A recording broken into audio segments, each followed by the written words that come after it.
d'ouvrir ce webinaire. Et puis, du coup, je vais commencer par rappeler les quelques consignes et puis on fera l'ouverture du webinaire et je donnerai la parole à Patrick Claudès. Donc, bonjour à tous. Je me représente peut-être pour la énième fois, mais ce n'est pas grave, je préfère le faire.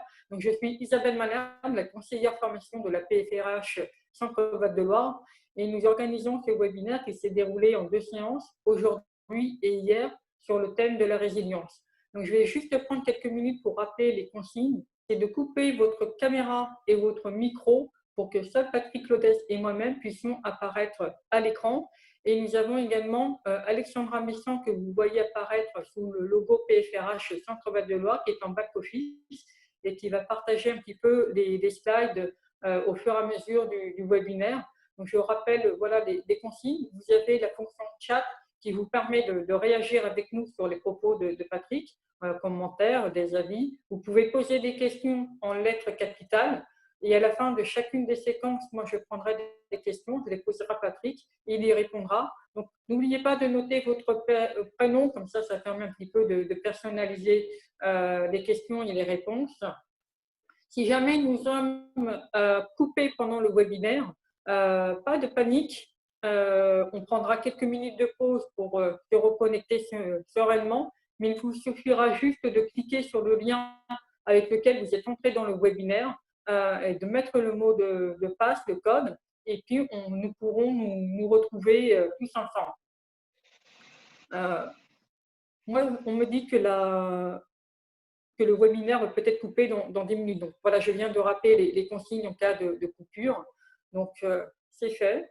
Donc je vous remercie d'être avec nous. Donc c'est le deuxième webinaire que nous organisons. Nous avons déjà eu celui d'hier sur le thème de la résilience et plus particulièrement sur nous préparer à un futur changeant. Aujourd'hui, ce second webinaire portera sur comment nous créer un bien-être à toute épreuve et un mental de réussite. Donc, ces 2 webinaires sont enregistrés et on vous proposera très prochainement les replays pour pouvoir regarder de nouveau les webinaires. Donc, hier, le webinaire était une opportunité pour vous permettre un petit peu de vous réinventer. On a abordé les questions des croyances et puis également de savoir écouter nos aspirations profondes pour pouvoir modifier notre perception de notre réalité et surtout d'aimer ce que nous faisons pour nous créer une énergie positive. Donc ensuite, nous avons vu comment améliorer, accroître notre résilience avec 5 clés, en trouvant du sens à ce que l'on vit, en se créant les bases d'une sécurité nécessaire à notre solidité intérieure. Et ensuite, Patrick a insisté un petit peu sur l'état d'esprit à cultiver, qui est un état d'esprit optimiste, qui est orienté sur la recherche de solutions. Ensuite, nous avons abordé la question de l'hygiène de vie appropriée pour nous donner ces bases solides, donc le sommeil, la bonne nourriture, voilà, des éléments très essentiels. Et enfin, la dernière clé, c'était vraiment de veiller à être bien aligné avec nos aspirations profondes. Ensuite, on a expérimenté un outil, l'outil des 3 colonnes sur le passé, le présent et le futur pour pouvoir se remémorer des réussites passées et s'appuyer sur ces réussites passées pour nous projeter dans nos projets futurs avec un état intérieur propice et favorable au changement. Enfin, ces clés ont été complétées par les postures propices pour nous réinventer, comme la maîtrise pour pouvoir récupérer la maîtrise sur les événements. Et les 5 clés, ça porte notamment sur avoir une posture un petit peu de responsabilité sur ce que l'on vit en refusant la victimisation, par exemple, d'accepter ce qui est et ce que l'on vit, de savoir également apprécier les choses qui arrivent, d'avoir des relations qui sont aidantes, donc c'est savoir s'entourer des bonnes personnes, et puis aussi avoir une capacité de se projeter dans l'avenir, et enfin surtout de passer à l'action, parce que le changement s'obtient uniquement en passant à l'action. Et puis l'idée c'est aussi de savoir évoluer en termes de connaissances, d'état d'esprit et de compétences. Donc aujourd'hui, ce second webinaire va un petit peu compléter ce que nous avons vu hier en travaillant sur notre mental et de savoir s'adapter au changement pour pouvoir se créer un futur enthousiasmant. Donc c'est Patrick Claudès qui va intervenir aujourd'hui et qui d'ailleurs il est intervenu hier. C'est un consultant qui a créé son propre cabinet, le cabinet Accord d'Essence. Il anime de nombreuses formations, des réalise également des coachings individuels ou collectifs. Mais je vais laisser brièvement Patrick se présenter, puis après nous pourrons démarrer des séquences du webinaire. Bonjour à toutes et à tous. Donc, on a franchi le seuil des 50. Voilà, c'était une petite victoire, on est content.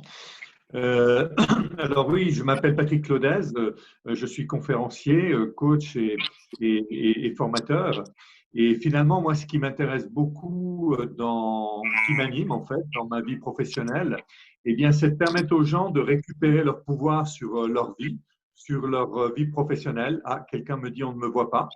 Donc de récupérer leur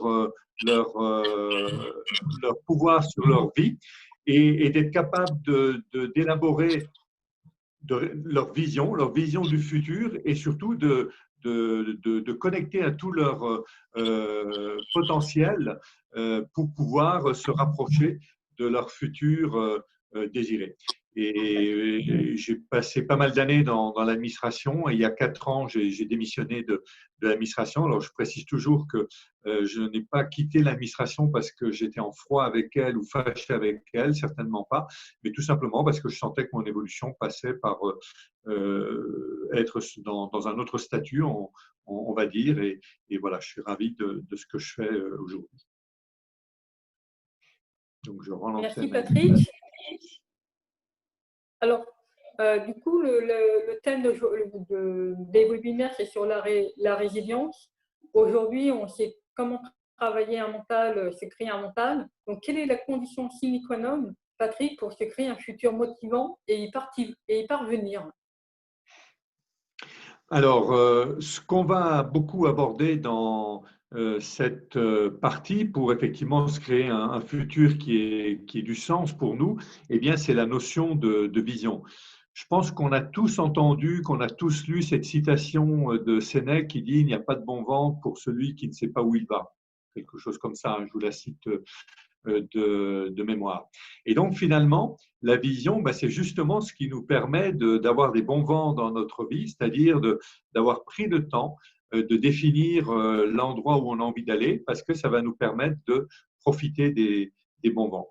Donc, la vision, c'est pour moi un investissement considérable, d'ailleurs aussi bien au niveau collectif qu'au niveau individuel. Là, je vais me centrer sur l'individuel, mais on pourrait parler de la même chose au niveau collectif, tellement cet outil, cette pratique est vraiment essentielle. Et la vision, eh bien, c'est ce qui sert d'intermédiaire entre le présent et puis le futur. Donc, c'est comme un pont vers le futur. La vision, c'est quelque chose qui va nous permettre d'aller vers le futur. Et ce que nous apporte la vision, et du coup, vous allez comprendre pourquoi c'est tellement important, eh bien déjà, c'est de l'énergie. Le fait d'avoir une vision, le fait de savoir où on a envie d'aller, ça nous amène de l'énergie. C'est l'énergie du désir. Le désir, ce n'est rien d'autre que l'espace, si l'on veut, la distance entre là où on est actuellement et là où on a envie d'aller. Du coup, cette distance crée une envie, crée de l'énergie, et donc la vision nous apporte de l'énergie. La vision, ça nous apporte aussi de l'endurance, j'ai envie de dire, parce que le simple fait d'avoir une destination en tête qui correspond à nos aspirations profondes, eh bien, ça nous donne de la détermination. Quand on a des moments difficiles, eh bien, ça nous permet de puiser en nous de la détermination pour continuer à avancer. Donc, c'est vraiment quelque chose qui est extrêmement important, le fait d'avoir une vision. pour poursuivre cette description de la vision, eh bien, je voudrais vous parler de la façon dont Joseph Campbell décrit notre façon de vivre. Alors, rassurez-vous, hein, vous allez peut-être avoir l'impression que je m'éloigne, mais vous verrez que pas tant que cela. Et la première fois que j'en ai entendu parler, c'était dans la bouche de quelqu'un qui s'appelle Robert Dills, qui est un conférencier international, qui est quelqu'un qui accompagne à la fois des personnes, mais aussi des grandes entreprises. Il a beaucoup travaillé avec Apple, il travaille avec Microsoft, notamment. Bon, voilà. Et c'est quelqu'un qui parcourt le monde et qui est extrêmement inspirant, d'ailleurs extrêmement compétent et extrêmement humble. Donc, moi, c'est vraiment quelqu'un que je respecte profondément. J'ai fait trois séminaires de 3 jours avec lui sur le charisme, sur l'intelligence. Le troisième ne revient plus. Le troisième, c'était sur le développement durable. Et à chaque fois, j'ai trouvé ça très, très intéressant. Et donc là, la fois où il a présenté ces trois façons de vivre, ben, j'avoue que j'ai été un petit peu choqué parce que voilà, la façon de présenter les choses m'a vraiment surprise. Et en fait, ce qu'il nous a expliqué, c'est que on a trois façons de vivre. La première façon de vivre, eh bien, c'est on est au village. Alors c'est là que ça m'avait choqué. Et ce qu'il me disait, c'est que on est dans un village, on va à l'école, on apprend un métier. On va en école primaire, on va au collège, on va au lycée, bon, on apprend un métier, ensuite on rentre dans la vie active, voilà, éventuellement on se marie, éventuellement on a des enfants, à un moment donné on prend notre retraite, et puis après, eh bien, on achète notre Lex et on meurt. L'idée c'est bien d'être dans une logique symbolique, hein. Le village, ça décrit tout simplement symboliquement un espace qui est un espace des habitudes, un espace du connu, et on n'ose pas s'aventurer en dehors de cet espace-là. Donc ça, c'est une première façon de vivre. Deuxième façon de vivre, eh bien, c'est les hors-la-loi, les artistes qui ne s'accommodent pas de rester dans le village et qui, du coup, franchissent les frontières et donc, d'une certaine façon, font exploser les codes, les limites et vivent beaucoup plus librement. Et puis, une troisième façon, et selon Robert Dills ou Joseph Campbell, hein, beaucoup plus rare, selon eux, ce serait 3, 4, 5% des personnes grand maximum. Eh bien, il y a les gens qui vivent en héros. Alors, vivre en héros, eh bien, c'est en référence au voyage du héros. Alors, vous avez peut-être entendu parler du voyage du héros. En fait, quelqu'un comme Jung a montré que derrière tous les mythes, tous les contes, mais c'est repris beaucoup au niveau du cinéma maintenant, eh bien, il y a comme une structure qu'on retrouve au-delà de la diversité évidemment des histoires, une structure qu'on retrouve toujours. Et en gros, cette structure, eh bien, elle passe par un certain nombre d'endroits extrêmement importants.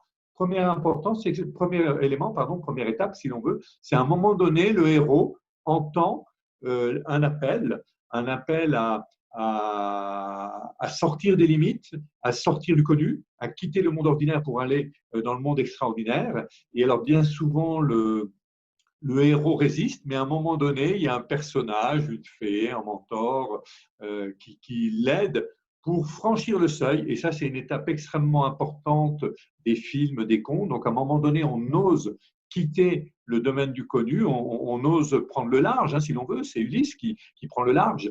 Mais c'est Blanche-Neige qui quitte la maison. Alors, on sort du connu soit parce qu'il y a de l'envie, soit parce qu'il y a du risque à rester au même endroit. Et donc là, le passage, il est au niveau d'un seuil à franchir et qui n'est évidemment pas toujours facile à franchir. Et puis ensuite, donc, le héros se retrouve dans un espace beaucoup plus vaste, beaucoup plus extraordinaire, parce qu'il aura osé, encore une fois, entendre l'appel et puis franchir le seuil.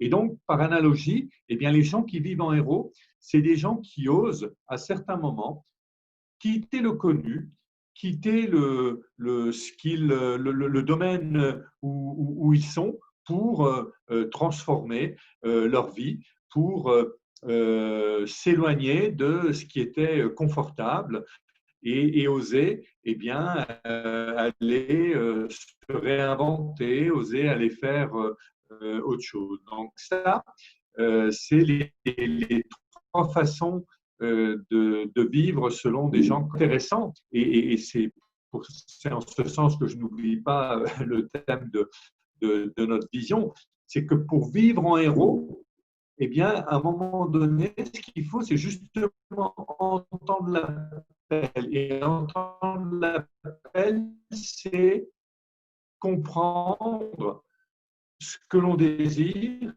et à quoi on est amené, vers quoi on est amené à évoluer. Et c'est là où la vision rentre en ligne de compte, c'est que entendre l'appel, d'une certaine façon, c'est clarifier notre vision. Et clarifier notre vision, fondamentalement, ça consiste à définir qui l'on a envie de devenir, qu'est-ce qu'on a envie de faire et qu'est-ce qu'on a envie d'une vision individuelle. Là, je ne parle pas de personnes on veut devenir, avec quel type de qualité, avec quel type de comportement, j'ai presque envie de dire avec quel type de savoir-être. Et puis ensuite, qu'est-ce qu'on a envie de faire dans notre vie. Et ça, c'est donc vraiment aussi important de définir ce qu'on a envie de faire et puis d'avoir, c'est-à-dire qu'est-ce qu'on a envie matériellement, immatériellement, qu'est-ce qu'on a envie d'avoir dans notre vie. Donc ça, c'est les trois piliers d'une vision et ça gravite autour majeur, c'est-à-dire de prendre le temps de se dire qu'est-ce qui est essentiel dans ma vie. Je vais vous en lire quelques-uns, j'en ai mis quelques-uns dans mon livre, si je les retrouve, mais normalement j'ai mis un post-it qui devrait m'aider à le retrouver. Non, ce n'est pas là. Si je ne le retrouve pas, je laisse tomber. Voilà. Par exemple, vous voyez, quelqu'un comme Edgar Morin, eh bien pour lui, son but majeur dans la vie, il l'exprimait lors d'une interview, c'est de rassembler les connaissances. Il dit, voilà, les connaissances, elles sont éparpillées au sein des disciplines. Eh bien, Edgar Morin, lui, ce qui l'intéresse, c'est rassembler les connaissances. Tiens, il me vient à l'instant quelqu'un qui s'appelle Shed Mengtan, qui travaille chez Google, qui fait des conférences dans le monde entier sur l'intelligence émotionnelle et il insiste sur l'importance de faire la méditation pour développer son intelligence émotionnelle. Eh bien, lui, son but ultime dans la vie, c'est de contribuer à la paix dans le monde. Et pour contribuer à la paix dans le monde, il dit, la meilleure chose à faire, c'est que les gens soient en paix à l'intérieur d'eux-mêmes. Et du coup, vous voyez le lien avec la méditation. Donc, il parcourt le monde pour inciter les gens à développer des pratiques comme la méditation, parce que du coup, les gens à l'intérieur d'eux-mêmes vont être en paix. Et si les gens sont en paix, ils n'ont aucune raison d'aller propager la guerre dans leurs relations proches, mais évidemment à d'autres échelles.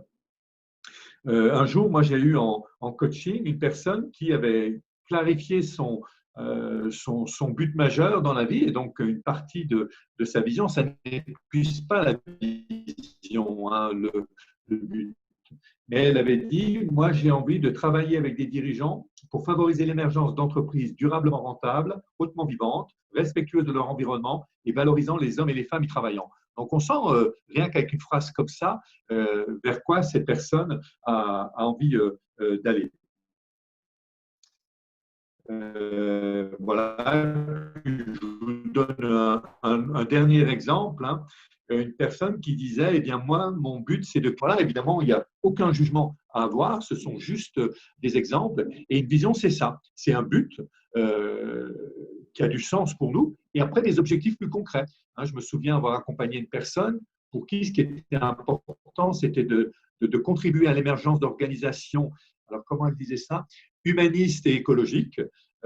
Et donc, ça, c'était le but de sa vie.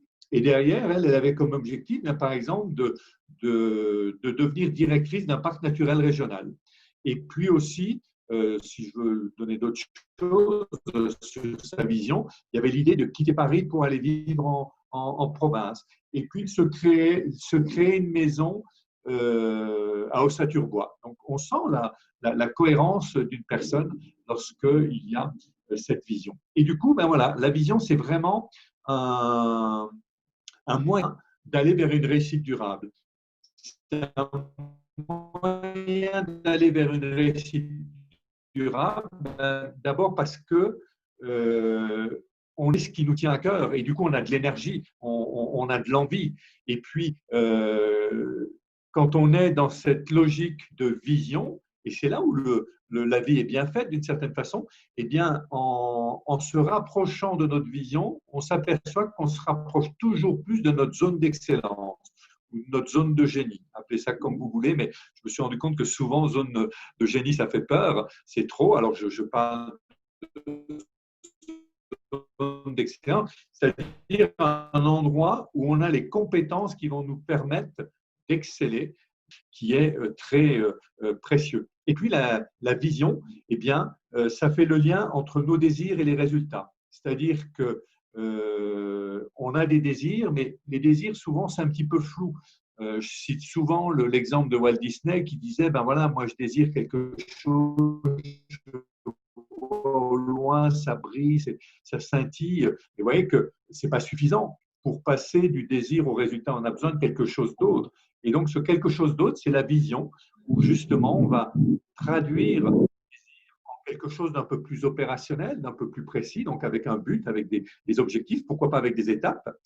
Et puis ensuite, l'étape suivante, c'est l'action, donc passer de la vision à l'action. Et ça, j'insisterai jamais assez sur l'importance de ne pas s'en tenir à la vision, et c'est vrai aussi bien au niveau collectif qu'au niveau individuel, mais au contraire de passer à l'action, c'est-à-dire qu'à un moment donné, eh bien, on prend des décisions et on les met en œuvre. Et puis, l'étape suivante, c'est les résultats, c'est-à-dire que l'action, c'est bien, mais il faut qu'on soit focalisé sur les résultats. Et là, l'idée, c'est d'ajuster de plus en plus les actions qu'on met en place pour toujours se rapprocher encore plus des résultats que l'on vise, hein, et les résultats qui sont définis, encore une fois, dans la vision. Donc, ça veut dire qu'à un moment donné, eh bien, on peut changer d'action ou on peut la renforcer ou au contraire, on peut la diminuer. Et puis, dernière étape, en lien avec la vision pour favoriser une réussite durable, c'est quand on a ces résultats de célébrer, c'est-à-dire de ne pas oublier, à un moment ou un autre, que ce soit d'ailleurs là encore au niveau individuel ou collectif, de célébrer ce que l'on a réussi et d'en tirer des apprentissages. C'est-à-dire que l'idée, eh bien, c'est vraiment de se poser la question, qu'est-ce que j'ai appris à la faveur de ce parcours. Et là, on se met vraiment dans une logique de réussite durable où on s'appuie sur nos désirs, où on a clarifié nos buts, à la fois des buts macro, si l'on veut, hein, comme ceux que j'ai pu vous lire, et puis ensuite des objectifs plus concrets. Devenir directeur d'un parc, c'est plus régional, c'est prêt. Et puis, voilà, ça nous amène à aller vers les résultats et ça nous met vraiment dans une logique de réussite. Et alors, je rajouterais aussi, je ne vais pas forcément le développer, mais que ce qui est aussi important, justement dans cette logique d'utiliser la vision pour aller vers la réussite, eh bien, c'est aussi d'apprendre à agir efficacement. Alors moi, je parle beaucoup dans mon livre, par exemple, de la stratégie du juste effort. Et donc, l'idée, c'est d'apprendre aux personnes à atteindre leurs résultats avec le minimum d'effort. Je dis pas enfin, minimum, c'est même pas d'ailleurs, pardonnez-moi, c'est pas ce que je voulais dire. Je voulais dire au contraire le juste effort, qui n'est pas le moindre effort et qui n'est pas non plus le maximum d'effort. Et donc, ça aussi, c'est tout un apprentissage de savoir comment je peux atteindre mes objectifs dans le juste effort.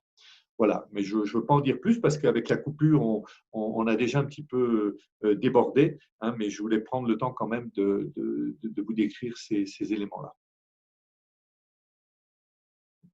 Merci Patrick.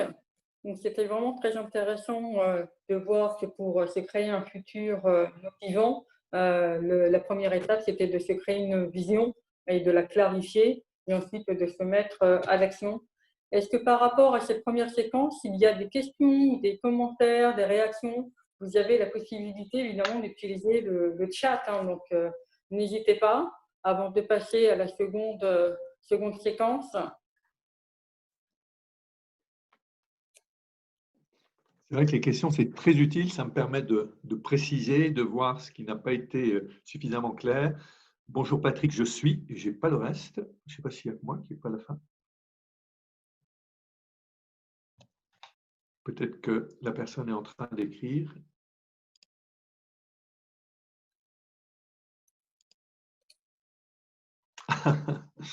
Du juste effort.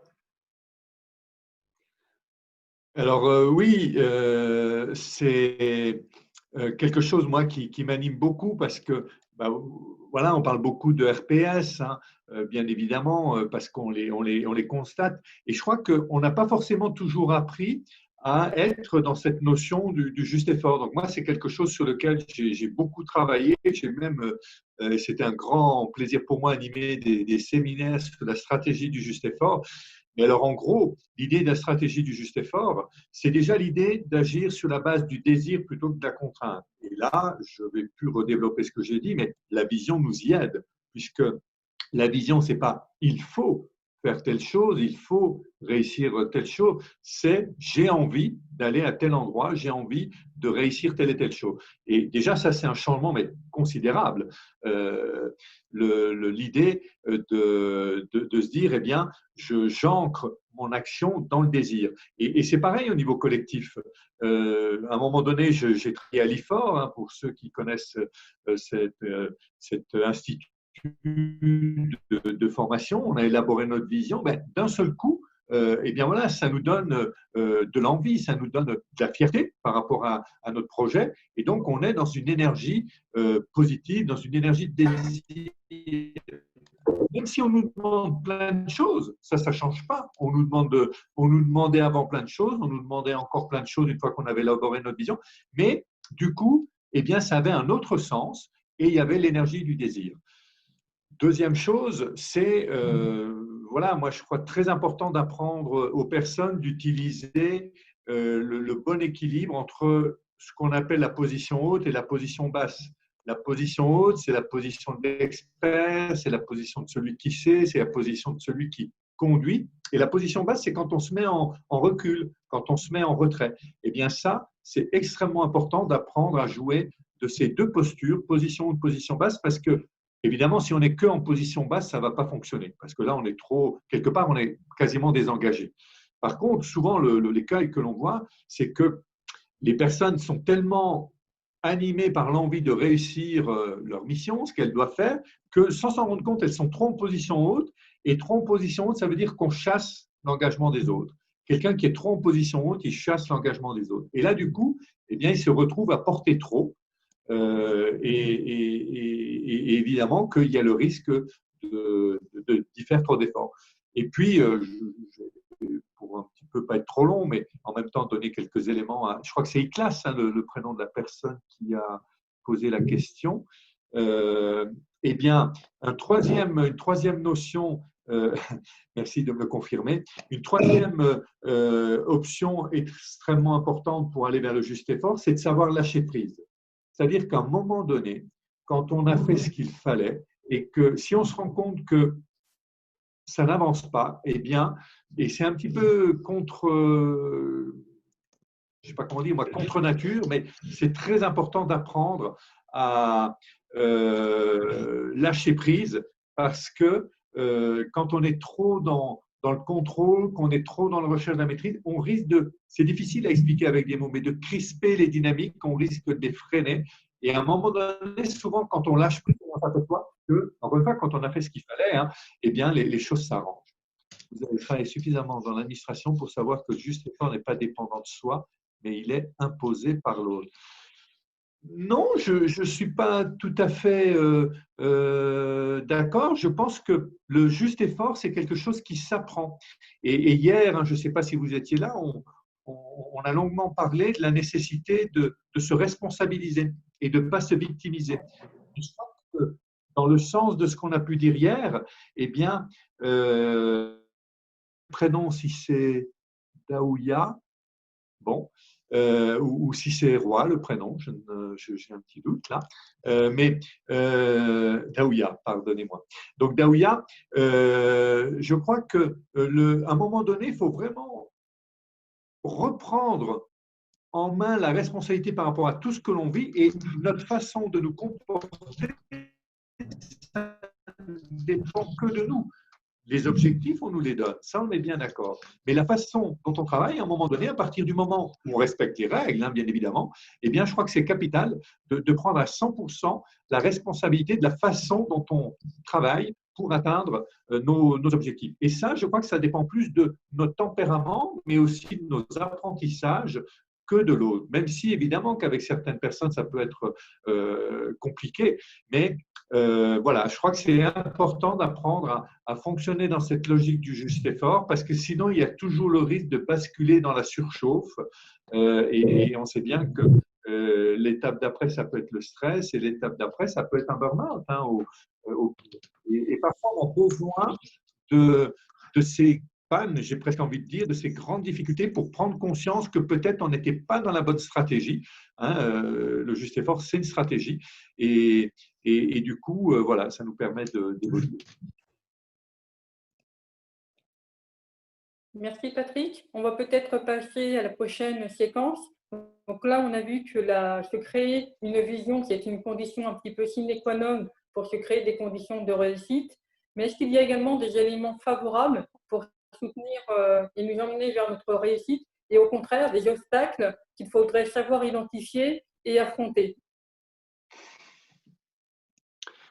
Alors, ça, c'est un point aussi qui me semble vraiment capital. C'est de comprendre qu'il y a des choses qui favorisent notre réussite et d'autres qui nous en éloignent. Et notamment, je voudrais m'appuyer sur deux domaines assez différents, mais extrêmement utiles pour prendre du recul. Premier domaine, c'est le domaine du sport de haut niveau.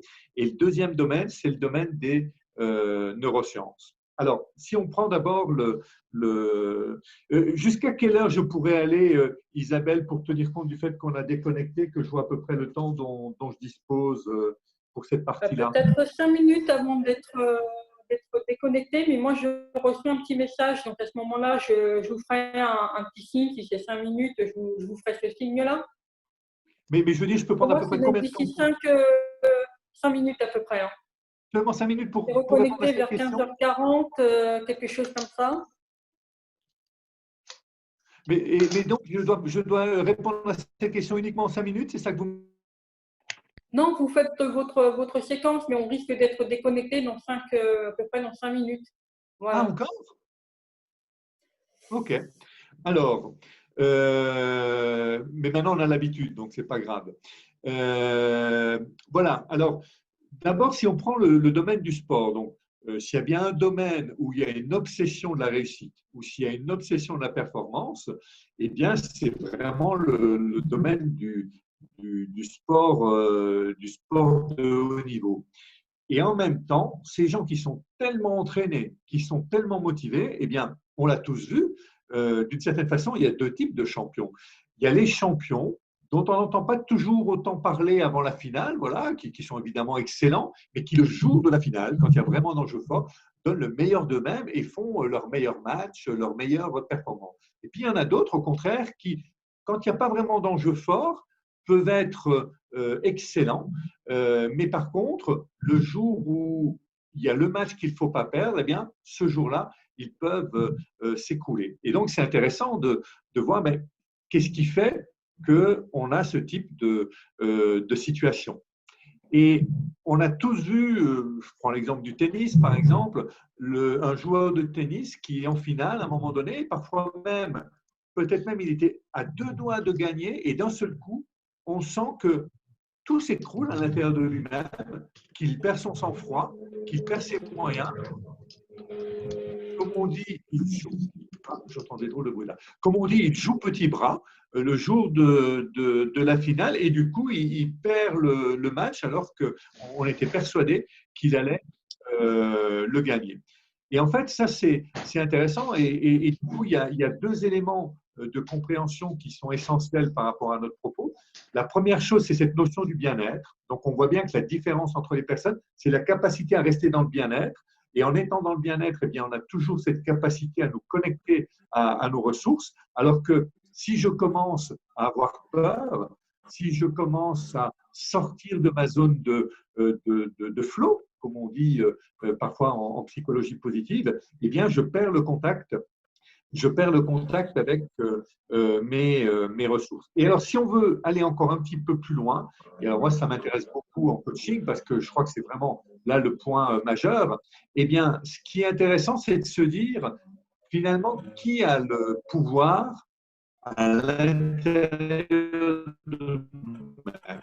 C'est-à-dire, on pourrait se dire, le pouvoir, c'est mon mental, c'est mon conscient. Ça ne marche pas comme ça parce que vous imaginez bien que, je continue avec l'exemple du sport, que le joueur de tennis en finale, à un moment donné, il se dit, il faut que je reste calme, il faut que je conserve la maîtrise de mes pensées, que je continue à être détendu, etc. Sauf que c'est plus lui qui a le pouvoir. C'est plus lui qui fait que la respiration s'affole, le rythme cardiaque s'accélère, les muscles se contractent et du coup, il y a moins ce lâcher du mouvement. En fait, à un moment donné, eh bien, c'est le subconscient qui prend le pouvoir, c'est le pilote automatique. Et si dans le subconscient, il y a une validation que ce n'est pas souhaitable de gagner cette finale, j'aurais beau me dire je veux absolument gagner, je cherche à rester calme, etc. Ça, c'est mon conscient. C'est le subconscient, lieu encore une fois où sont enregistrées les croyances, qui va prendre le pouvoir et qui va nous auto-saboter parce que, encore une fois, on va se rigidifier, on va perdre ses moyens et on va perdre ce match. Et en fait, eh bien, ce qui se joue, c'est qu'on n'est pas aligné. Il y a une part de nous, le conscient, qui désire gagner cette finale, bien évidemment, mais une autre part de nous qui valide que ce n'est pas bon de gagner la finale. Alors, pourquoi? J'en sais rien. Je vous donne quelques exemples pour que vous compreniez bien ce fonctionnement et cette notion d'alignement qui est tellement, tellement importante. Alors, je crois que c'est avec vous hier que j'ai parlé du coaching sain. Donc, moi, ma pratique, c'est le coaching sain. Et sain, ça veut dire système d'alignement neuro-émotionnel. Donc, vous voyez que d'emblée, dans le titre, il y a cette notion de l'alignement. Eh bien, le non-alignement, qui est extrêmement embêtant pour un sportif de haut niveau, mais dans notre vie, de nous tous, c'est vraiment cette notion de non-alignement qui explique nos difficultés à atteindre certains résultats. Donc, un non-alignement, c'est quand à un moment donné, on a validé que, par exemple, réussir une finale, gagner la finale, gagner un tournoi, c'est néfaste. Et comment ça se met en place? Eh bien, vous le savez tous, les croyances, ça se met en place en général avant 12 ans, donc dans notre enfance.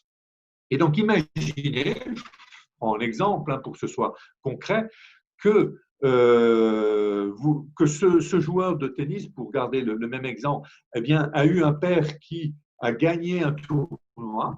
Et à partir du moment où il a gagné un tournoi, eh bien, il a changé, il est devenu arrogant, il est devenu, voilà, les chevilles qui enflent, comme on dit parfois. Et bien, du coup, l'enfant a peut-être mémorisé que ce n'est pas souhaitable de réussir. Et du coup, parce que le subconscient, c'est quelque chose d'extrêmement binaire.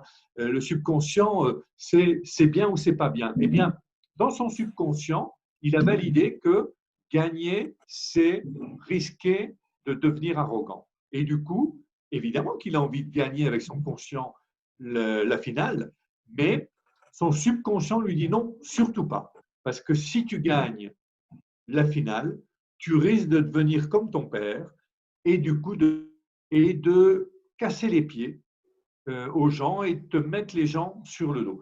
Mais c'est pareil avec le management. Si en termes de management, eh bien, on a des notions négatives, on a validé des notions négatives, comme par exemple, eh bien, je crois que c'est avec vous, j'en parlais peut-être hier, être manager, c'est faire travailler les autres à notre place. Eh bien, si le subconscient a ça comme croyance, eh bien, vous aurez beau avoir envie de devenir manager, peut-être que vous allez vous auto-saboter, peut-être que quand vous allez demander de pouvoir passer manager, eh bien, vous ne serez pas dans le bon état intérieur pour que votre hiérarchie, par exemple, vous soutienne, parce que ce décalage va faire que votre communication, vos actions vont être fragilisées.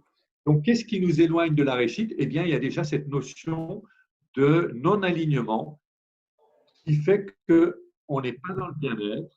Et quand on n'est pas dans le bien-être, eh bien, on ne peut pas donner le meilleur de nous-mêmes. Donc, il y a tout un travail à faire. Alors, d'être dans le bien-être, parce que, encore une fois, ce qui est très important, c'est au moment de la finale, mais on a tous des finales à faire, hein, quand on doit faire une prise de parole en public, quand on veut convaincre des personnes de travailler avec nous dans une certaine direction, quand on veut présenter un dossier en CODIR, quand on veut, bon, etc., etc. On a tous des finales à accomplir. Et donc, pour ça, ben, c'est très important d'être capable de garder nos ressources en étant dans le bien-être, d'où l'importance de s'entraîner au bien-être. Et parfois, je suis désolé de vous le dire, mais je crois que c'est important d'avoir bien ça en tête, ça peut être des choses profondes qui se jouent au niveau des croyants. Et là, je crois que c'est important d'apprendre à écrouler nos croyances limitantes parce que si on a une croyance limitante comme c'est mauvais de réussir une finale ou d'être manager ou de je ne sais quoi, eh bien, comme c'est conscient et le pilote automatique, c'est-à-dire le système nerveux autonome qui commande le corps, parce que vous savez bien que jouer une finale, ça se passe dans le corps. Donc, à un moment donné, il ne faut pas tromper, faut être précis, il faut garder nos ressources. Et comme le subconscient, il contrôle 95% du corps, alors que le conscient ne contrôle que 5%, eh bien, il faut faire de notre subconscient un allié, parce que sinon, ça risque d'être compliqué. Donc ça, c'est le premier domaine qui nous permet de comprendre qu'est-ce qui favorise notre réussite, le domaine du sport. Donc vous voyez que c'est notre bien-être en lien avec nos croyances qui sont dans le subconscient. Deuxième enseignement, domaine de compréhension, eh bien, c'est les neurosciences. Et là, au niveau des neurosciences, il y a plein de choses extrêmement intéressantes. Et je vais vous le faire très, très rapidement, hein, mais au niveau des neurosciences, aujourd'hui, ce que l'on sait, c'est qu'il y a différents rythmes cérébraux. Et dans ces différents rythmes cérébraux, il y en a qui sont favorables et utiles, et il y en a d'autres qui sont plus néfastes. Je passe sur les rythmes cérébraux extrêmes qui ne nous concernent pas trop par rapport à aujourd'hui, même si ce serait intéressant de les connaître, mais je vais plutôt me focaliser sur les rythmes dans lesquels on est dans une journée ordinaire. Eh bien, dans une journée ordinaire, l'essentiel des rythmes, donc la rapidité avec laquelle l'énergie dans le cerveau vibre, hein, d'une certaine façon, donc c'est des fréquences de vibration, eh bien, ça se joue dans ce qu'on appelle les rythmes bêta.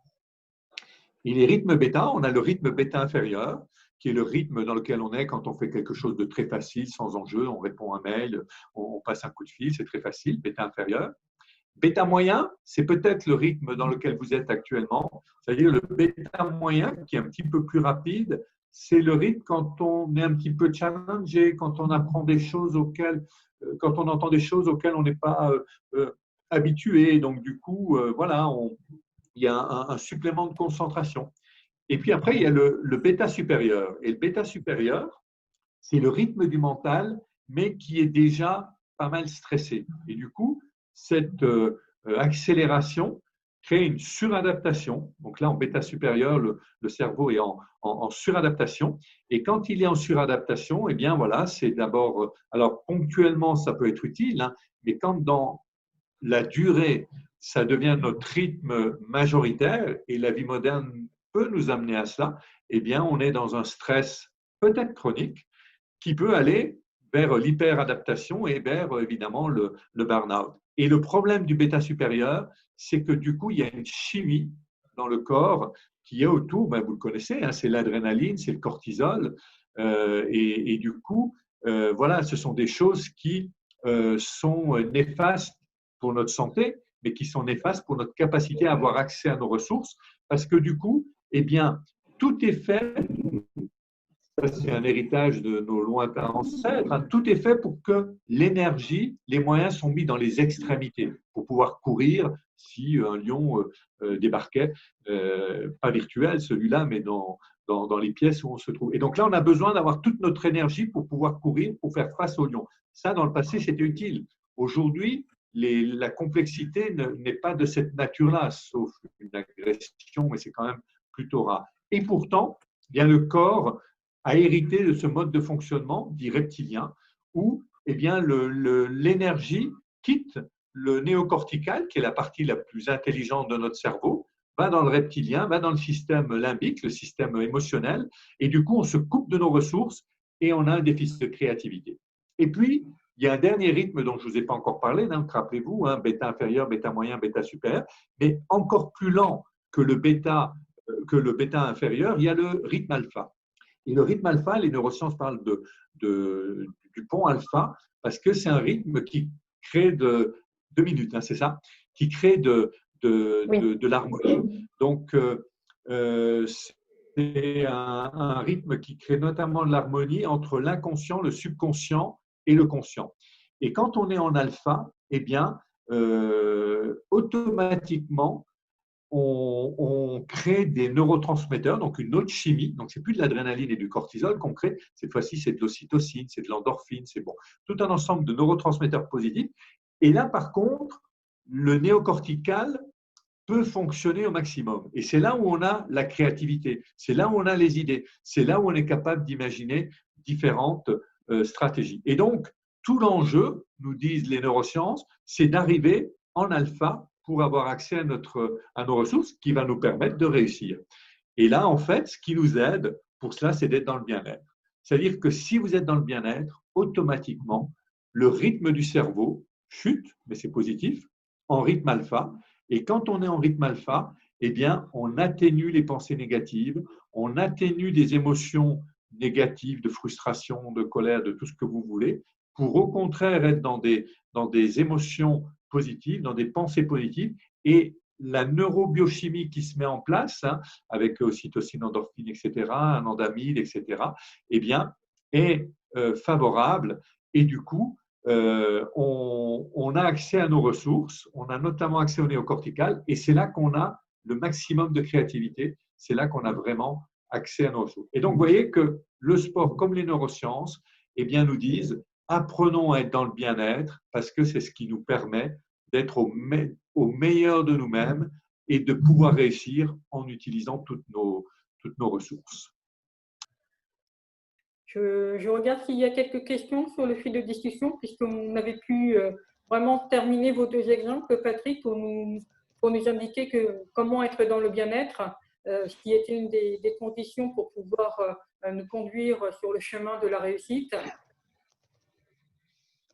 Alors, on a une question de Speut, je suis désolée si je ne prononce pas très bien, qui demande comment faire pour qu'une action, une pensée inconsciente devienne une alliée et que par conséquent, on passe inévitablement par le conscient. En fait, c'est Sophie qui a posé la question. Je regarde un petit peu le nombre de participants. Une pensée inconsciente. On a 38. Donc, ça remonte progressivement, donc c'est plutôt bien. Est-ce que vous voyez également la question dans le fil de discussion, Patrick? Oui, je la vois. Je regardais juste, je voulais peut-être attendre, voir s'il y a encore quelques personnes qui se reconnectent pour qu'ils entendent la réponse. Bon, ça a l'air stable. Bon, je vais répondre à cette question donc, de Sophie. Alors, elle n'est plus à l'écran pour moi. Voilà.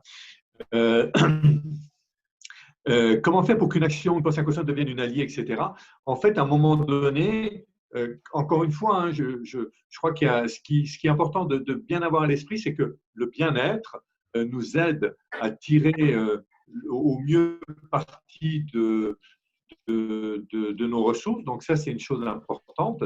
Mais après, par rapport à la notion de pensée inconsciente, à un moment donné, c'est comme si on était amené à retirer certains programmes, certaines croyances de notre subconscient pour les remplacer par d'autres. Et là, l'idée, c'est vraiment d'installer des nouvelles croyances qui nous aident. Alors, vous imaginez bien, Sophie comme les autres, qu'il ne suffit pas d'ouvrir le crâne, d'aller chercher où est-ce qu'il y a une pensée, une croyance limitante, l'enlever et puis la remplacer par autre chose. Ça ne marche pas comme ça.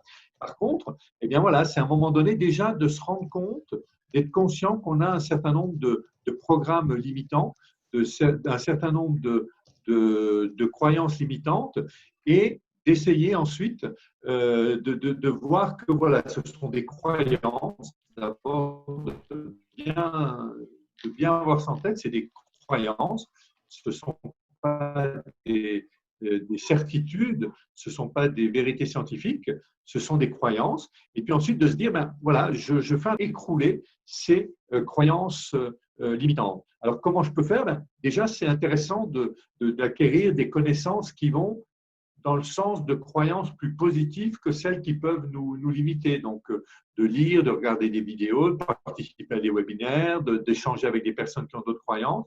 Eh bien, tout cela, c'est extrêmement important pour petit à petit commencer à remplacer nos croyances qui effectivement sont inconscientes et vont générer des pensées inconscientes.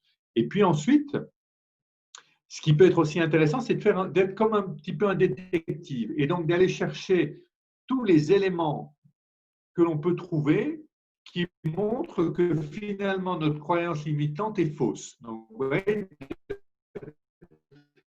comme un enquêteur, comme un détective, de se dire, ben voilà, je pars à la recherche, déjà la croyance, tiens, qu'il faut que l'homme naturellement n'aime pas le travail, eh bien je cherche toutes les situations qui me prouvent le contraire. Ah ben tiens, je me suis rendu compte que dans telle circonstance, par rapport à tel projet, eh bien les personnes se sont engagées sans qu'on ait eu besoin de les forcer ni quoi que ce soit. Donc, je vais chercher des éléments qui prouvent que ma croyance limitante est fausse. Et à l'inverse, je vais observer ma réalité, je vais observer mon expérience et je vais chercher tous les éléments qui prouvent que la croyance opposée qui est serviable eh bien, est vraie. C'est-à-dire tout ce qui prouve que naturellement les êtres humains aiment s'engager, agir, surtout quand ça a du sens pour eux.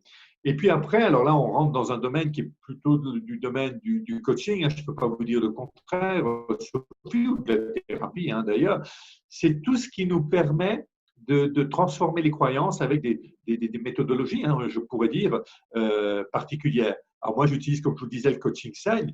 Eh bien, l'idée, c'est d'amener la personne à imaginer une situation qui corresponde à la croyance dont elle a besoin, et non pas la croyance limitante, et à ressentir les émotions, les pensées positives liées à cette situation positive. Et du coup, là, alors avant, j'ai oublié de vous le dire, il faut d'abord diminuer le rythme du cerveau pour aller dans le rythme alpha, dont je vous ai parlé. Et ça se fait en apprenant aux personnes à être dans le bien-être, et ça va être l'expérimentation qu'on va faire juste après, pour apprendre à être dans ce rythme alpha qui nous donne accès à notre subconscient. Et quand on est dans ce rythme alpha, et seulement quand on est dans ce rythme alpha, de faire ce que j'étais en train de commencer à décrire, à savoir de s'imaginer dans une situation positive par rapport à notre croyance limitante. Si je reprends mon exemple du joueur de tennis, eh bien, qu'il s'imagine gagner humblement la finale. Et là, le subconscient, mais il ne faut pas le faire une fois, malheureusement, il faudra répéter, eh bien, le subconscient va valider qu'on peut gagner une finale sans devenir arrogant. Et là, quand vous aurez transformé, enfin, enlevé, si l'on veut, d'une certaine façon, le programme négatif qui était passé par on peut gagner humblement, et bien là, les pensées inconscientes, les croyances inconscientes vont disparaître. Donc, voilà un peu, c'est une question très complexe et très intéressante que vous avez dit pause, ils sont partis prendre le goûter. C'est possible. C'est une question très intéressante que vous avez posée, Sophie, mais voilà, il y a différents niveaux de réponses et j'espère que ce que je vous ai dit vous sera utile. Pouvez-vous témoigner de votre propre parcours de l'hypocosting, de la vision au résultat avec les difficultés éventuellement rencontrées? Alors, merci Patrick. Alors, oui. vous nous avez dit qu'il nous fallait nous bâtir une vision et se trouver dans un état de bien-être pour nous mettre dans des conditions de réussite. Mais est-ce que vous auriez un outil, un exemple d'outil que nous pourrions utiliser pour se créer des conditions favorables? Alors, donc hier, on a vu l'outil trois colonnes, hein, donc vous sentez bien que c'est quelque chose déjà qui peut être utile pour se préparer à une finale. Si je devais me préparer à une finale de tennis, alors j'en suis bien loin, c'est pas du tout mon domaine, mais admettons, eh bien, j'utiliserai effectivement l'outil trois colonnes, hein, donc ça me permet de faire un lien avec ce qu'on a vu hier, et je l'utiliserai en cherchant des moments de réussite de mon passé en lien avec une finale de tennis. Ensuite, par rapport au présent, pour ceux qui étaient là hier, eh bien, je me connecterai à ce que j'ai comme qualité aujourd'hui déjà qui m'aide à réussir ma finale. Donc, ben, mon calme, mon expérience, parce que j'en ai déjà joué, bon, etc., etc. Et ensuite, j'irai me projeter dans la finale en train de me voir gagner. Hein, je le fais court parce que il y aurait des petites choses à préciser. Mais maintenant, on va voir un autre outil qui s'appelle le muscle du bien-être, qui est là encore issu du coaching sain, hein, et qui est un outil extrêmement intéressant parce que dans les deux parties qu'on a abordées en début de webinaire, eh bien, on a vu l'importance d'être dans le bien-être pour pouvoir avoir accès à nos ressources. Mais encore une fois, il ne suffit pas de le dire, je dois me mettre dans le bien-être pour que je sois dans le bien-être. Donc, je vais vous présenter un outil qui est très intéressant par rapport à ça. Pour que vous puissiez bien le vivre, je vais vous inciter, tout en m'écoutant, à chercher, on va dire trois moments où vous étiez vraiment dans la joie et l'enthousiasme. Donc, prenez le temps de chercher dans votre passé, vous pouvez remonter éventuellement très loin, ce n'est pas grave, mais des grands moments où vous étiez dans la joie et dans l'enthousiasme. Et puis ensuite, prenez aussi le temps de chercher un grand moment où vous étiez dans la certitude et dans la détermination. Donc voilà. Et puis, ben, peut-être comme hier, je vais rajouter quelque chose à cet outil qui peut être intéressant. Pensez aussi à un objectif, ça peut être le même que hier pour ceux qui étaient là, que vous visez dans les 6 mois, un an, un objectif qui a du sens pour vous, un objectif qui vraiment vous motive. Donc voilà, pensez à un tel objectif. Alors le muscle du bien-être, eh bien, ça consiste à activer deux dynamiques en nous. Une première dynamique qui tourne autour de la joie et l'enthousiasme, vous l'avez compris, et qui est plutôt la partie féminine en nous. J'insiste parce que je sais que c'est des sujets très, très sensibles. Je ne parle pas d'hommes et de femmes. Je suis en train de parler du fait que dans chaque être humain, homme ou femme, eh bien, il y a une partie féminine, une dynamique, une énergie féminine, et puis il y a une dynamique, une partie qui est plutôt masculine. Et ce qu'on va chercher avec le muscle du bien-être, c'est de créer de la coopération, on pourrait dire, entre ces deux parties, et puis surtout de muscler les deux. Parce que pour certains, c'est plus facile d'être dans la joie et l'enthousiasme. Pour la plupart des personnes, il y a une des énergies qui est plus compliquée et une qui est plus facile. Donc, pour certains, pour certaines, c'est plus facile d'être dans la joie et l'enthousiasme. Pour certains, pour certaines, c'est plus facile d'être dans la certitude et la détermination.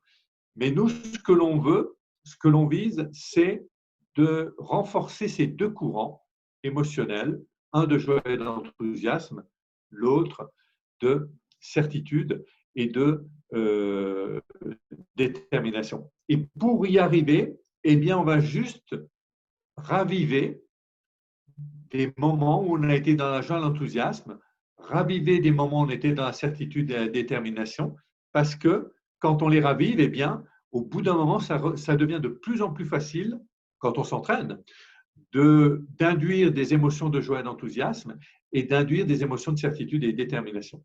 Et vous comprenez bien que c'est extrêmement important d'être capable de combiner ces deux énergies de joie et d'enthousiasme et de certitude et de détermination, parce que c'est précieux par rapport à la plupart des enjeux que vous pouvez avoir dans votre vie. Vous voyez, si vous voulez convaincre un collègue, si vous voulez convaincre quelqu'un de faire quelque chose avec vous, eh bien, la joie et l'enthousiasme va être utile, parce que là, vous êtes dans l'enthousiasme. Donc, quelque part, vous allez réussir à exciter l'intérêt de votre interlocuteur. S'il est immédiatement réceptif, c'est super, mais malheureusement, peut-être qu'il ne sera pas immédiatement réceptif. Et là, du coup, vous avez besoin d'un autre courant neuro-émotionnel, d'un autre muscle émotionnel, si vous voulez, pour tenir face au scepticisme peut-être de votre interlocuteur. Et là, c'est la certitude et la détermination qui vont être utiles. Donc, vous voyez que c'est vraiment des choses qui sont extrêmement intéressantes. Dites-vous qu'on forme les commerciaux, par exemple, mais aussi des dirigeants avec ces outils-là, parce qu'encore une fois, bah, tiens, un dirigeant, il a besoin, quand il fait un exposé, un discours, où il veut un petit peu voilà, faire en sorte que les gens aient envie d'aller là où il a envie de les amener, eh bien, la joie et l'enthousiasme est extrêmement intéressant, combiné avec la certitude et la détermination. Si on n'est que dans la certitude et la détermination, ça peut être quelque chose qui peut apparaître un peu violent. Vous voyez, ce n'est pas équilibré par quelque chose qui est un petit peu plus doux.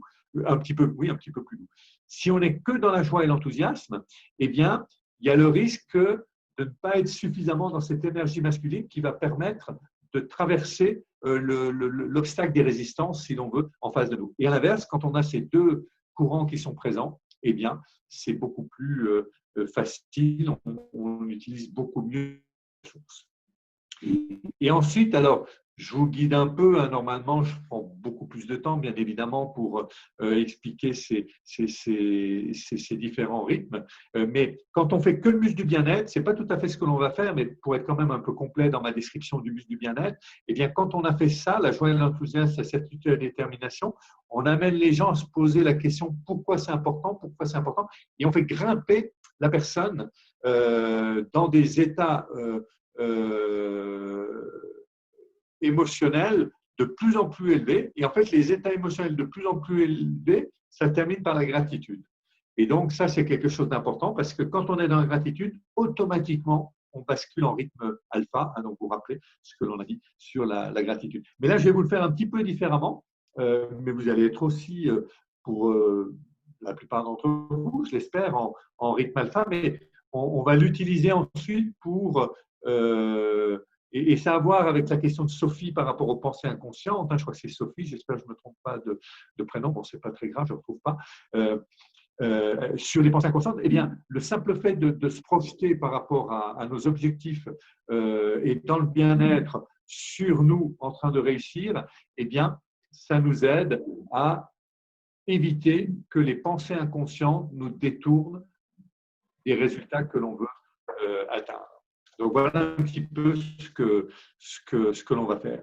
Donc ce que je vous propose, un petit peu comme hier pour ceux qui étaient là, hein, mais tout le monde n'était pas là visiblement hier, eh bien c'est de poser vos crayons, de poser vos stylos, de poser vos portables, de poser vos souris, de poser tout ce que vous avez, et puis de prendre le temps de bien vous installer sur votre fauteuil et puis peut-être de fermer les yeux. Donc de prendre le temps de fermer les yeux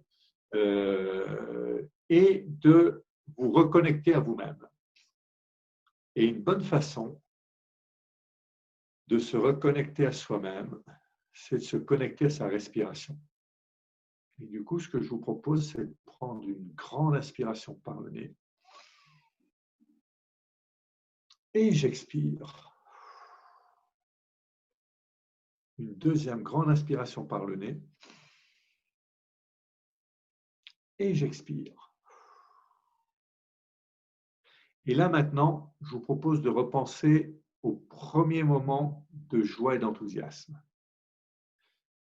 Et quand vous avez ce grand moment de joie et d'enthousiasme, donc vous devriez l'avoir, je vous ai proposé de les chercher, eh bien, ce que je vous propose, c'est d'agrandir l'image de ce moment de joie et d'enthousiasme, de l'illuminer et de la rapprocher de vous. Donc l'idée, c'est de replonger dans ce grand moment de joie et d'enthousiasme et de revivre avec tous vos sens, avec tous vos canaux, ce grand moment de joie et d'enthousiasme, de revivre ce que vous observiez, de revivre les sons, les bruits, les odeurs de cette situation de joie et d'enthousiasme, ce que vous vous disiez à l'intérieur de vous-même, ce que vous disiez aux autres, ce que vous ressentiez, et de retrouver la même posture, comment vous teniez, la même respiration, le même visage et la même énergie de joie et d'enthousiasme. Et faites monter la joie et l'enthousiasme, montez la joie et l'enthousiasme pour vous sentir de plus en plus à fond dans un grand moment de joie et d'enthousiasme, comme si vous le reviviez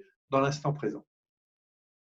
Et maintenant, allez me chercher un deuxième grand moment de joie et d'enthousiasme. Et pareil, agrandissez l'image, illuminez-la, rapprochez-la de vous. Mettez votre attention sur les sons, les bruits, ce que vous ressentiez à l'intérieur de vous-même, ce que vous touchez, ce qui vous touchait, ce que vous disiez, ce que vous disiez aux autres. Retrouvez la même posture, la même respiration, la même énergie de joie et d'enthousiasme. Faites monter en vous la joie et l'enthousiasme. Sentez-vous à 100% dans la joie et l'enthousiasme. Sentez comme ça fait du bien d'être dans la joie et l'enthousiasme. Et là, posez-vous la question sur une échelle de 1 à 10, 1 étant le minimum, 10 le maximum, vous êtes à combien de joie et d'enthousiasme? Et maintenant, imaginez un grand écran face à vous, à peu près 1,50 m, et partagez-le dans le sens vertical. Et allez me coller les images de joie et d'enthousiasme dans la partie droite de l'écran. Et maintenant, allez me chercher un premier grand moment de certitude et de détermination.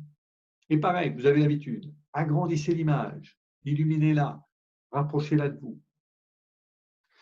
Mettez votre attention sur les sons, les bruits,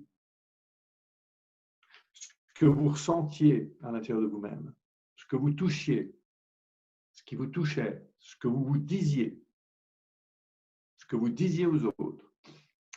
Et retrouvez la même posture, même respiration, la même énergie de certitude et de détermination. Faites monter en vous la certitude et la détermination.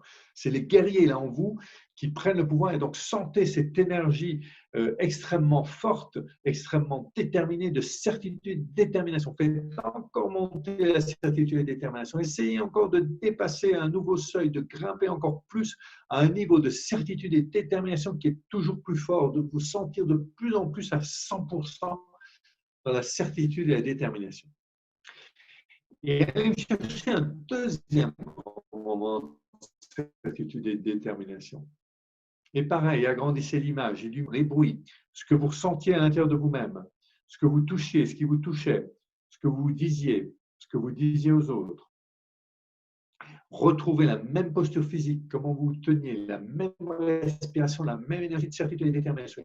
Continuez à faire monter en vous la certitude et la détermination de plus en plus à 100% dans la certitude et la détermination. Sentez qu'il y a de l'énergie en vous, sentez qu'il y a de la certitude, sentez qu'il y a de la détermination. Faites encore un petit peu monter la certitude et la détermination. Essayez d'aller grimper et d'aller chercher quelques degrés supplémentaires de certitude et de détermination pour être à 100% dans la certitude et la détermination.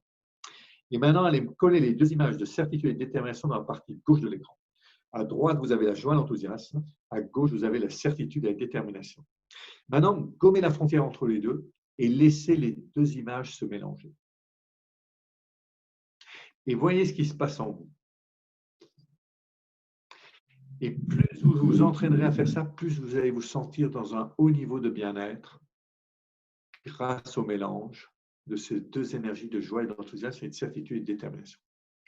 Et maintenant, repensez à votre objectif et projetez-vous dans un avenir proche en train de réussir ce que vous visez comme objectif. Et là, plongez dans le film de vous du futur qui a déjà réussi et baladez-vous avec la caméra, si l'on veut, dans cette scène où vous avez réussi ce que vous désirez. Et regardez ce qui se passe en vous. Regardez comment vous vous sentez à l'intérieur de vous-même. Regardez comment sont vos pensées. Regardez comment est votre énergie. Regardez comment sont vos émotions.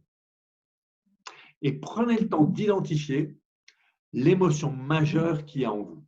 C'est quoi l'émotion majeure de vous du futur qui est en train de réussir ce que vous désirez? Et là, téléchargez cette émotion de vous du futur dans le vous du présent et ressentez-la intensément dans le présent. Prenez le temps de sentir comment vous êtes avec cette émotion à l'intérieur de vous-même. Et retournez dans le vous du futur qui a déjà atteint ce qu'il désire et regardez cette fois-ci au niveau des pensées. Comment vous pensez? Quelles sont vos pensées majeures? Qu'est-ce que vous pensez de vous? Qu'est-ce que vous pensez de cette situation? Qu'est-ce que vous pensez de cet objectif?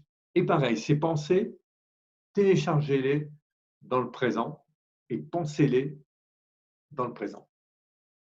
Et maintenant, allez chercher tout ce qu'il y a dans le vous du futur en termes d'émotions, en termes de pensée, en termes d'énergie, en termes de sensations, en termes de façon de respirer, de se tenir, et téléchargez-les dans le vous du présent, comme si vous étiez déjà la personnalité du futur qui a pu atteindre ces objectifs.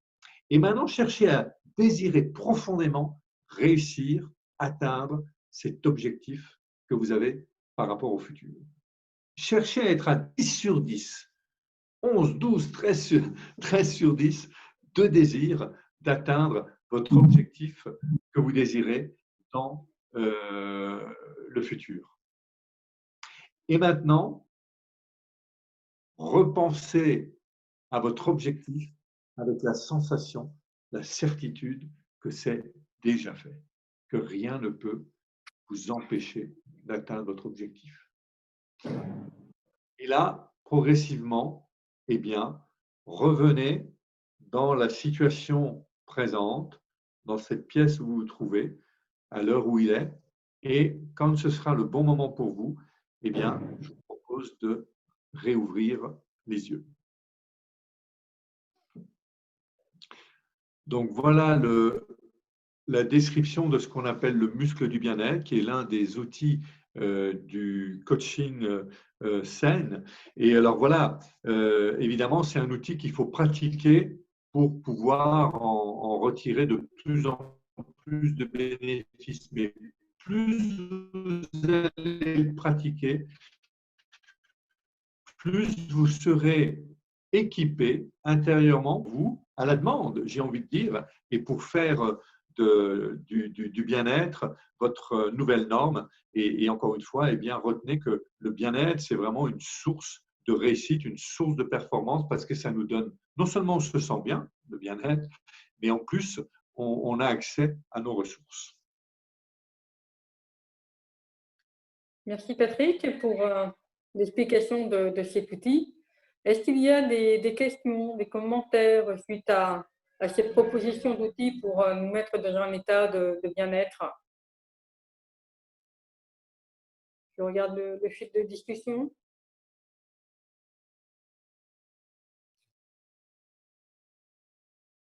Si jamais il n'y a pas de questions, on pourra peut-être les prendre après et puis du coup, ça peut, on les prendra tout à la fin. Donc du coup, on a vu que pour se créer un futur Ah, on a une motivant question là, et Isabelle. Ah, alors attendez, il faut que je clique. Alors, est-ce que ce concept est en relation avec la loi de l'attraction? C'est Rim, hein, le prénom? Que je ne fasse pas de bêtises en interagissant. Oui. Oui, merci. Oui, alors Rim, ben, voilà, alors une question, on entend beaucoup parler de loi de l'attraction. Bon, on entend tout et son contraire et des choses plus ou moins pertinentes par rapport à la loi de l'attraction. En même temps, je crois que c'est quelque chose d'extrêmement important, la loi de l'attraction. Donc oui, c'est en lien avec la loi de l'attraction. Et là, je vais répondre très, très rapidement, hein. Mais l'idée, c'est de dire que plus on est dans le bien-être, plus on est capable de se connecter au nous du futur qui a déjà été capable de réussir ce qu'il désire, plus on active cette loi de l'attraction. Donc, effectivement, c'est quelque chose d'intéressant. Alors, ça dépend de nos croyances, ça dépend de nos convictions. Moi, je ne cherche pas à imposer mes convictions. Chacun a ses propres convictions. Mais on pourrait dire que le bien-être, déjà, ça nous permet de mieux utiliser notre potentiel. C'est une autre source de réussite. Ça nous permet de beaucoup mieux interagir avec notre environnement, c'est une troisième source de réussite. Et si on croit à la loi de l'attraction, eh bien, ça nous permet aussi d'activer la loi de l'attraction pour que ce que l'on désire, eh bien, puisse arriver plus facilement dans notre vie. Merci Patrick. Donc on va maintenant, on a vu un petit peu qu'il fallait avoir un mental pour pouvoir aller sur le chemin de la réussite? Est-ce qu'il y a des étapes à suivre pour aller justement sur le chemin de la réussite? Alors, effectivement, ça c'est aussi quelque chose pour moi qui est très important à connaître, les étapes de la réussite. C'est quelque chose que souvent on découvre. Patrick, il nous Oui. reste 10 minutes là avant d'être de nouveau coupé. Donc, si on peut essayer de tenir dans les 10 minutes, comme ça, on pourra également mettre fin au webinaire, puisque ça fera quand même 1h20 à peu près que nous avons débuté. Alors, du coup, je vais répondre peut-être en 5 minutes pour qu'on ait le temps de répondre à des questions et de se dire au revoir Merci, Patrick. gentiment sans trop de. Alors, donc je regarde ma montre pour ne pas louper l'heure. Oui, Pour moi, donc il est 53. effectivement, ok, très bien. Donc, effectivement, il y a des étapes et bien souvent, ces étapes, on les découvre au gré de nos expériences et l'idée, bah, c'est peut-être de profiter de l'expérience d'un certain nombre de personnes pour les découvrir plus vite et pour être en capacité de réussir ce qui nous tient à cœur plus rapidement. Alors, il y a 4 étapes, je crois, qu'il est très important de connaître et c'est vrai là encore au niveau individuel comme au niveau collectif. On pourrait, par exemple, travailler sur la réussite d'un service, d'un projet, en parlant de la vision, mais cette fois-ci au niveau collectif plutôt qu'au niveau individuel, et ensuite en appliquant ces 4 étapes de la réussite. Mais là, encore une fois, je vais vous traiter de l'aspect individuel. Donc, cette première étape, ce qui est important pour réussir quelque chose de fort, pour être ambitieux, mais une saine ambition, c'est-à-dire une ambition où on a envie de se mettre au service des autres, eh bien, c'est de nous autoriser, j'allais presque dire avoir grand, c'est-à-dire d'être capable de se donner des objectifs extrêmement lointains de notre situation, extrêmement ambitieux, parce que les objectifs où on se limite, eh bien, c'est souvent en lien avec des croyances limitantes. Et la deuxième chose, c'est que si on se limite trop dans nos objectifs, eh bien, on n'aura pas ce surcroît de motivation, on n'aura pas ce surcroît de désir. Donc, paradoxalement, je suis intimement convaincu que les objectifs ambitieux sont plus faciles à atteindre que des objectifs un petit peu limités. Alors, il ne s'agit pas d'avoir des objectifs délirants, hein. Voire grand, ce n'est pas délirer, hein.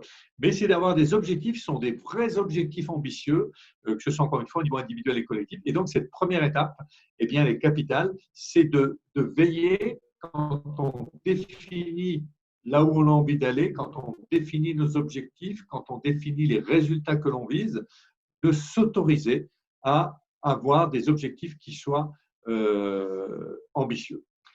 Deuxième objectif, et tiens, à la limite, ça fait un petit complément avec la question de rime, hein, si je me souviens bien, eh bien, c'est l'idée de nous mettre en situation d'attirer ces résultats. Alors, qu'est-ce qu'on peut faire concrètement pour attirer ces résultats? Eh bien, d'abord d'acquérir les connaissances et compétences dont on a besoin.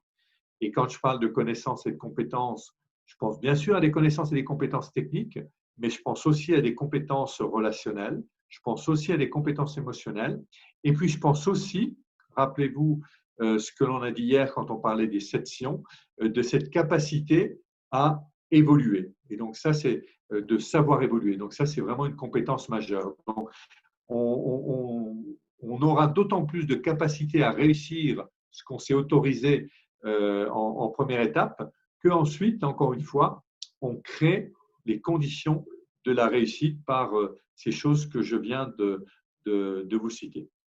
Troisième chose, eh bien, et c'est le troisième A, c'est assumer. Assumer que pour réussir quelque chose, il y a un prix à payer.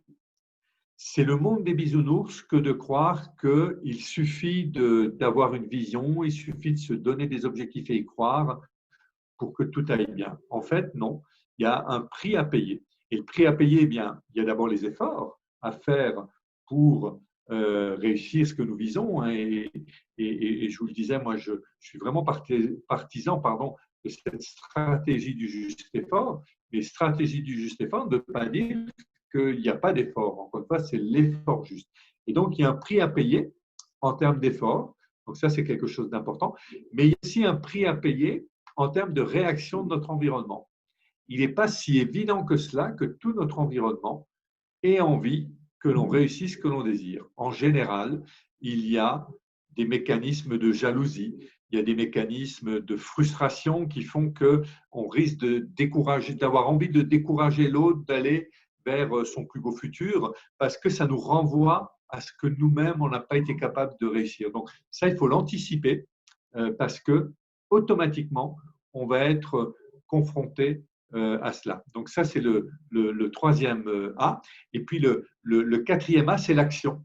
Hein, et quand on a mis en place les trois étapes précédentes, et là j'insiste un petit peu, rappelez-vous ce qu'on a pu dire hier sur l'importance de l'état d'esprit et le fait que l'essentiel de notre réussite vient à 80% de notre réussite et 20% de nos actions. C'est seulement quand on a fait les trois parties précédentes qui concernent justement notre état d'esprit qu'il faut agir. Et là, il faut y aller, j'ai envie de dire massivement. Là, par contre, il n'y a plus à tergiverser. Quand on est prêt, quand l'opportunité se présente, eh bien, il faut véritablement agir. Donc, voilà les quatre étapes de la réussite, un résumé très très rapidement, mais pour gagner un petit peu de temps, pour garder un petit peu de temps pour l'interaction avec vous.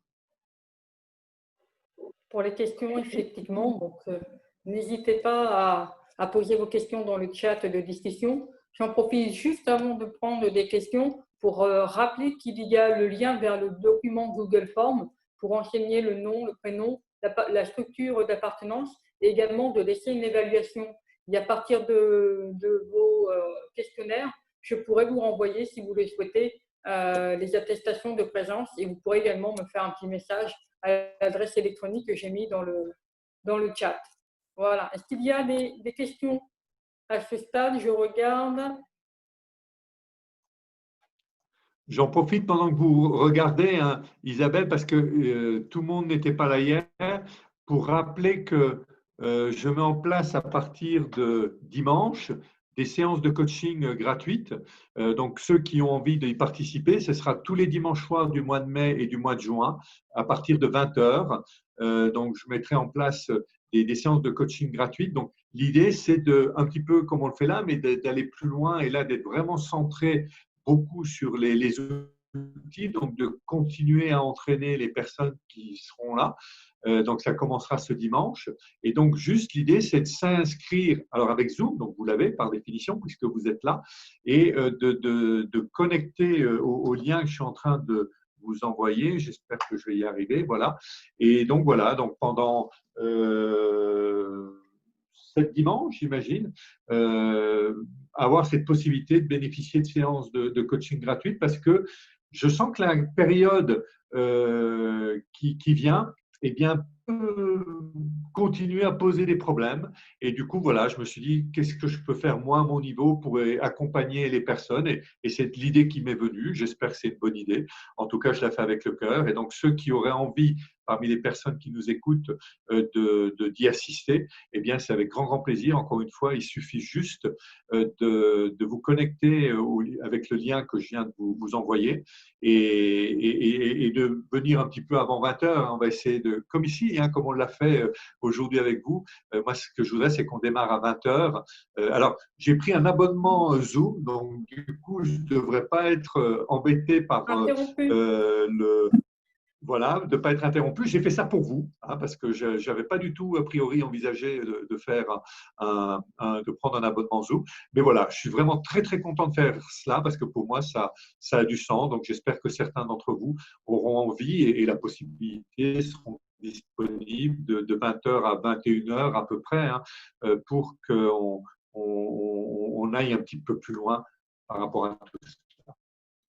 Donc, je suis toujours prêt pour des questions, s'il y en a. Alors, pour le moment, je ne vois pas de questions. Il y a surtout des remerciements par rapport au webinaire. Donc, Ça fait toujours plaisir. je ne vois pas d'autres questions, donc je pense qu'on va pouvoir conclure. Il y avait le code. Est-ce qu'il y a un code pour le coaching de dimanche? Non. Il y a juste le lien. De mon D'accord. ex-patron qui a beaucoup résonné en moi, j'ai dû faire face à mes peurs et au syndrome de l'imposteur grâce à un coaching qui m'a permis de prendre conscience de mes compétences et d'en développer de nouveaux. Bravo, bravo, bravo. Eh bien, merci pour ce témoignage. Donc, j'en profite juste pour rappeler qu'on avait un lien vers un document Google Form pour renseigner votre nom, votre prénom, votre structure d'appartenance et également laisser une évaluation sur le webinaire. Je pense qu'on va pouvoir maintenant mettre fin au webinaire. Je tiens sincèrement à vous remercier, Patrick, pour les 2 jours que nous avons partagés ensemble sur le thème de la résilience. Donc, on a vu qu'il fallait se réinventer et un petit peu renouveler nos croyances. Et aujourd'hui, on a vu un petit peu comment se créer les conditions de la réussite avec, en se créant une vision très claire de ce qu'on désirait et puis également de se mettre dans une situation de bien-être. Donc voilà, je vous remercie également l'ensemble des participants qui nous ont suivis soit aujourd'hui ou hier et qui ont peut-être également suivi les deux. De vous remercier d'avoir participé à ces 2 webinaires et en vous présentant nos excuses pour les petites coupures intempestives aujourd'hui durant le webinaire.